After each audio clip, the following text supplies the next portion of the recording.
قربان دي شم قرباني لخبل زانا راتا گرانا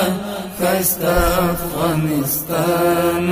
بلخ کې د روان کال لومړی لسو میاشتو کې له 3.6 میلیارد افغانیو د زیاتو عوایدو ترلاسه کیدل او زرګونو نویو پیرودونکو ته د برېښنا ویش. د هیواد شمال کې د بلخ برېښنا افزي ریاست ځایي مسؤلینو په هڅو د روان 1403 لمریز کال لسو میاشتو کې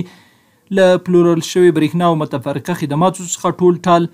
3 میلیارد 640 میلیونه 3,311 افغانۍ عواید راټول شوي دي. د شبکې پراختیا او نویو پیرودونکو ته د برېښنا ویش په موخه یا د موده کې د بیلابیلو ظرفیتونو لرونکي ټول ټال 9 پای ترانسفارمرونه نصب شوي دي او په ټوله کې له 500 زیات بیلابیل میټرونه پیرودونکو ته نصب شوي چې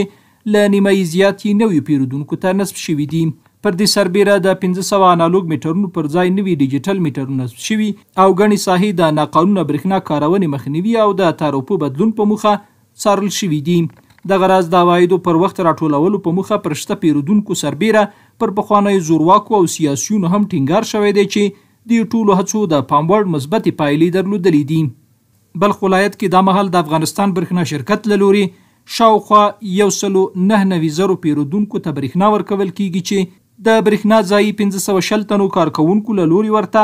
د برېښنا خدماتو وړاندې کولو اړوند چارې پر مخ وړل کیږي او ستونزې پر وخت حل کیږي.